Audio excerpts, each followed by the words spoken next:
IVF చికిత్సలో 25% భారీ discount, free doctor consultation, free ultrasound scan. Logo launch Andro max advanced male infertility centre ను కూడా ప్రారంభించారు. ఏపీలో ప్రభుత్వం మారిన తర్వాత ఇసుక విధానాన్ని మారుస్తున్నాము, ఫ్రీగా ఇసుకిస్తాము ఏదైతే ఎన్నికల హామీలో గత ప్రభుత్వం భారీగా రేట్లు పెంచేసింది. సో మేము గనక అధికారంలోకి వచ్చినట్లయితే మేము ఫ్రీగా ఇసుకిస్తామని టీడీపీ ఏదైతే చెప్తూ వచ్చిందో దానికి సంబంధించి ఒక పాలసీని అయితే తీసుకొచ్చింది. ఫ్రీగా ఇసుకిస్తామని అయితే చెప్తున్నారు. మరి రియల్గా ఇసుక ఫ్రీగా అందుతుందా, అసలు ఏ రేటుకి అందుతుంది ఏంటి, ఈ అంశాలు కనుక మనం ఒకసారి పరిశీలించినట్లయితే వైసీపీ ఉన్నప్పుడు ఇసుక పరిస్థితి ఎలా ఉండేది? ఫస్ట్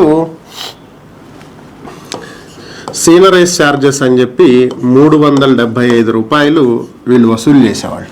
సో ఇసుక ఏ మేరకు లభ్యమయ్యేది ఏంటి అనేది మనకి క్లియర్గా అర్థం అవటం కోసం చెప్తున్నాను. సో ఇక్కడి నుంచి బోట్స్మెన్ సొసైటీ అని ఉంటుంది. అంటే పడవల్లో లోపలకు వెళ్ళి వాళ్ళు నదీ గర్భంలో నుంచి ఇసుకను తోడి తీసుకొస్తారు. వీళ్ళు ఒక లారీ ఇసుకకు ఛార్జ్ చేసేది బోట్స్మెన్ సొసైటీకి 1600 రూపాయలు. ఒక లారీ అంటే 9 టన్నుల ఇసుక వస్తుంది. సో 9 టన్నుల ఇసుకకి 1600 ఛార్జ్ చేసేవాళ్ళు. ఇది ఒక టన్నుకి 375 రూపాయలు సీనరైజ్ ఛార్జ్. అంటే కనీసం ఇక్కడ మీరు 9 టన్నులు అంటే ఒక లారీ ఇసుకను కనుక మీరు కొనాలి అంటే 375 × 9. సో అంత వేసుకోవాలి ఇక్కడ. సో ఇక్కడ వరకు మీకు క్లియర్గా అర్థం అవటం కోసం చెప్తున్నా. అలాగే ఇంకా అదర్ ట్రాన్స్పోర్ట్ ఛార్జెస్ 1 కిలోమీటర్కి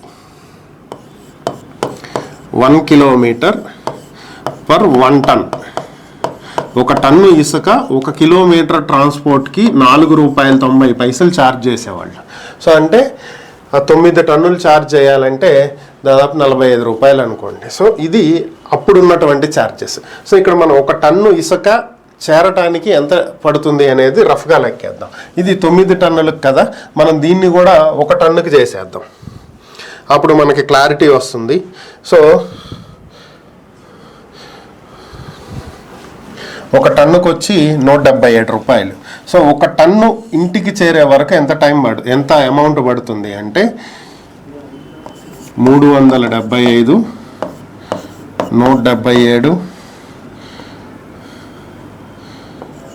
4 రూపాయలు 90 పైసలు.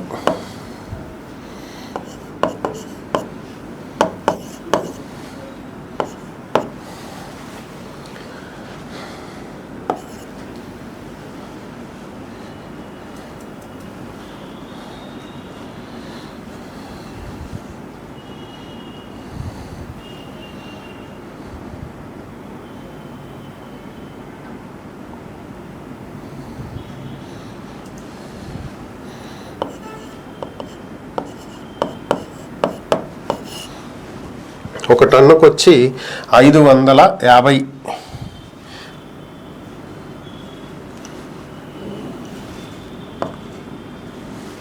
557 రూపాయల 67 పైసలు 1 టన్నుకి పడుతుంది. సో ఇది ఎక్కడ వరకు? నది దగ్గర చాలా దగ్గరలో ఉంటాయి, ఇది నదికి దగ్గరలో ఉంటాయి.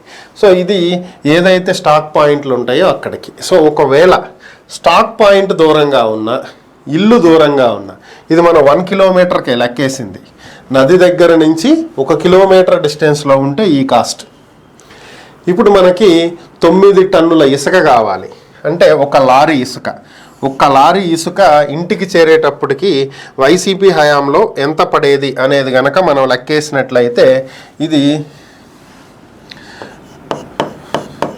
For 1 ton sand 1 ton sand for 1 kilometre. ఇదే మనం 9 టన్నులకి తీసుకుంటే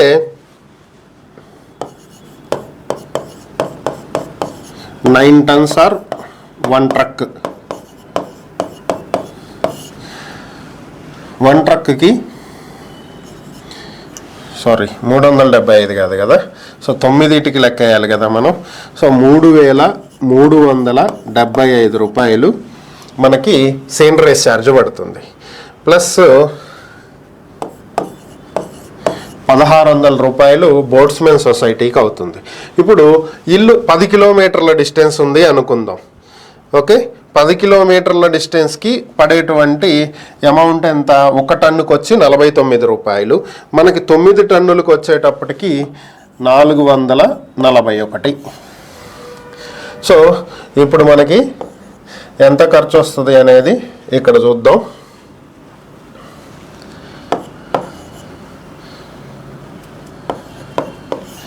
ఆన్ యావరేజ్ 5,416 రూపాయలు 10 కిలోమీటర్ల డిస్టెన్స్లో ఉన్నటువంటి ఒక ఇంటికి చేరటానికి అవుతున్నటువంటి ఖర్చు. ఒక ట్రక్ ఇసుక ఒక ఇంటికి చేరాలి అంటే యావరేజ్గా 10 కిలోమీటర్ల డిస్టెన్స్కి, ఎక్కువ దూరం కూడా కాదు, కేవలం 10 కిలోమీటర్ల దూరంలో ఉన్నది అయినటువంటి ఖర్చు 5,416 రూపాయలు. అంటే రఫ్గా మనకి 5,500 నుంచి 6,000 రూపాయలు ఒక ట్రక్కి అవుతుంది. అది ఇప్పుడు కొత్తగా తీసుకొచ్చిన పాలసీకి ఎంత అవుతుంది ఏంటి అనేది చూద్దాం. సీనరేజ్ ఛార్జెస్ కింద 88 రూపాయలు ఛార్జ్ చేస్తున్నారు. బోట్స్మెన్ సొసైటీకి 225 రూపాయలు, సేమ్ అంతే. ఏది? ఒక ట్రక్కి. సో అంటే 9 టన్నులకి, ఇది 1 టన్నుకి.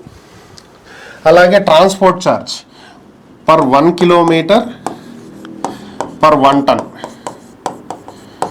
ఇది మాత్రం 4 రూపాయలు 90 పైసలు యాజ్ ఇట్ ఈస్ ఛార్జ్ చేస్తున్నారు.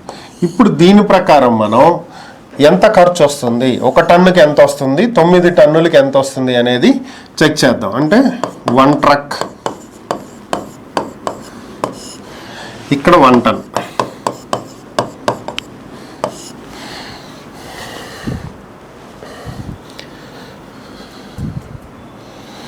ఇక్కడ 88 రూపాయలు, 1 టన్ కాబట్టి 25 రూపాయలు, 1 కిలోమీటర్కే అనుకుందాం 4 రూపాయల 90 పైసలు.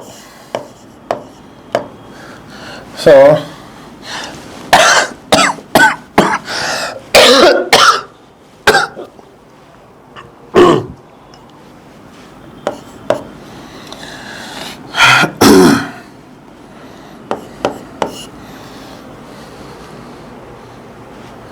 అంతే కదా, 117 రూపాయల 90 పైసలు 1 టన్నుకి అవుతున్నటువంటి ఖర్చు. అదే ఒక ట్రక్కుకి తీసుకున్నాం అనుకోండి 88 1 టన్నుకి, అంటే సీనరేజ్ ఛార్జ్ ఒక ట్రక్కుకి వచ్చేటప్పటికి 792 రూపాయలు అవుతుంది.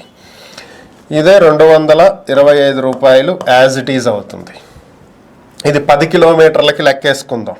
10 కిలోమీటర్లకి అప్పుడెంతో ఇప్పుడు అంతే పడుతుంది కాబట్టి ఇక్కడ మనకి 10 కిలోమీటర్లకి ఎంత వేసాము,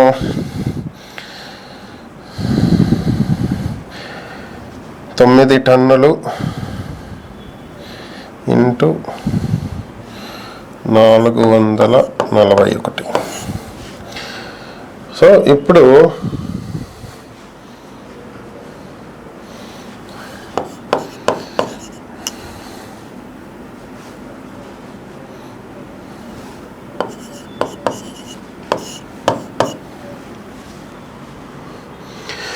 అవుతున్నటువంటి ఖర్చు ఒకసారి మనం ఇక్కడ చూసినట్లయితే 1,458 రూపాయలు ఒక ట్రక్కు ఇంటికి చేరటానికి అయ్యేటువంటి ఖర్చు. అది కూడా ఒక 10 కిలోమీటర్ల డిస్టెన్స్లో ఉన్నటువంటి ఒక ఇంటికి రీచ్ దగ్గర నుంచి కొనుక్కుంటే అయ్యేటువంటి ఖర్చు ఇది. లేదా నది దగ్గర నుంచి కొనుక్కుంటే ఎక్కడి నుంచి అయినా కావచ్చు, ఒక 10 కిలోమీటర్స్ డిస్టెన్స్కి అయ్యేటువంటి ఖర్చు 9 టన్నులకి, అంటే ఒక ట్రక్కి అయ్యేటువంటి ఖర్చు 1,459. ఇక్కడ అయ్యేటువంటి ఖర్చు 5,416 రూపాయలు. అంటే భారీ డిఫరెన్స్. ఇది 1,500 అనుకుందాం, ఇది 5,500 అనుకుందాం. ఎట్లా చూసినా కానీ 4,000 రూపాయల డిఫరెన్స్ ఉంది. సో అందులోనూ ఇప్పుడు చెప్తున్నది ఏంటంటే ఈ అమౌంట్ ఏదైతే ఉందో ఈ అమౌంట్ స్థానిక సంస్థలకు వెళ్తుంది అని చెప్పి ప్రభుత్వం చెప్తుంది. అంటే ఆ దగ్గరలో ఉండే నగర పంచాయతీలో మున్సిపల్ కార్పొరేషన్స్ ఏవైతే వాటి దాదాపు అన్ని పంచాయతీలే ఉంటాయి. సో పంచాయతీలకి వెళ్ళిపోతుంది. ఈ అమౌంట్ బోట్స్మెన్ సొసైటీకి వెళ్తుంది. ఎందుకంటే ఇది కూడా ప్రభుత్వం తీసుకునేది కాదు, ప్రభుత్వమే బోట్ యజమానులకు చెల్లిస్తుంది, సొసైటీకి చెల్లిస్తుంది. సో కాబట్టి ఈ అమౌంట్ కూడా వెళ్ళిపోతుంది. ట్రాన్స్పోర్ట్ ఛార్జ్ ఈ అమౌంట్ ఏదైతే ఉందో ఇది మాత్రం ట్రాన్స్పోర్ట్ చేసినందుకు ఆ లారీ డ్రైవర్కో ట్రక్ డ్రైవర్కో వాళ్ళకి కిలోమీటర్కి ఇంత అని చెప్పి ఛార్జ్ చేస్తున్నారు కదా, దాని ప్రకారం వాళ్ళకి వెళ్ళిపోతుంది. సో ఇక్కడ ప్రభుత్వ ఖజానాకి వెళ్ళేటువంటి అమౌంట్ 0. కాబట్టి ఇసుక ఇక్కడ ఫ్రీగానే ఇస్తున్నారు, ప్రభుత్వానికి రూపాయి ఆదాయం రావట్లేదు, ప్రభుత్వం ఏం తీసుకోవట్లేదు అనేది ఇక్కడ ప్రభుత్వం చెప్తున్నటువంటి అంశం. ప్లస్ దీనికి ప్లస్ 18% జిఎస్టీ యాడ్ చేస్తారు, దీనికి కూడా ప్లస్ 18% జిఎస్టీ యాడ్ చేస్తారు. సో నేను జిఎస్టీ లేకుండా చెప్పాను అక్కడ ఇక్కడ కూడా. సో ఇక్కడేమో 4,500 అడిషనల్గా ఛార్జ్ అయ్యింది, ఇక్కడికి వచ్చేటప్పటికి 4,500 తక్కువగా ఛార్జ్ అవుతుంది. సో అంటే ఏదైతే తవ్వి తీసుకురావటానికి ట్రాన్స్పోర్ట్ చేయడానికి అయ్యేటువంటి మినిమం ఛార్జెస్ ఏవైతే ఉన్నాయో వాటిని మాత్రమే ప్రభుత్వం తీసుకుంటుంది తప్ప అడిషనల్గా ఏమీ తీసుకోవట్లేదు. ఇక్కడ అడిషనల్గా తీసుకుంటే ఇంకా భారీగా అయ్యేటువంటి పరిస్థితి ఉంటుంది. గతంలో లాగా ఛార్జెస్ అయితే లేవు, భారీగా తగ్గించేసేసారు. కేవలం మినిమం ఛార్జ్ వాళ్ళు ఏదైతే నదీ గర్భం నుంచి తీసుకురావటానికి అవుతుందో దానికి అయ్యేటువంటి మినిమం ఛార్జ్ మాత్రమే వసూలు చేస్తున్నారు. సో ఆ కారణం చేతే ప్రస్తుతం ఇసుక రేట్లు భారీగా తగ్గినట్లుగా మనకు కనిపిస్తున్నాయి.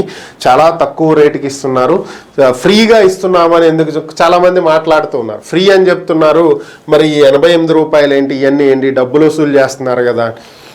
ఎవరికాళ్ళు ఓ గోతామో లేకపోతే ఓ బండో వేసుకెళ్ళి నదిలో నుంచి తవ్వి తెచ్చుకుంటానికి అవ్వదు కదా, ఇది మైనింగ్ డిపార్ట్మెంట్ కింద ఉంది. సో కాబట్టి మినిమం అమౌంట్ అయితే చెల్లించాలి కదా. ఎవరంటే ప్రజలందరూ వెళ్ళిపోయి మీ ఇష్టం తవ్వుకుని తెచ్చుకోండి అంటే నదీ గర్భం మొత్తం గోతులు పెట్టేస్తారు. ఫైనల్గా ఎన్జిటి ఇంత పొడుగును ఫైన్ వేస్తుంది. లాస్ట్ టైము వైసీపీ గవర్నమెంట్లోకి వచ్చిన తర్వాత 100 కోట్ల రూపాయలు ఫైన్ వేసింది.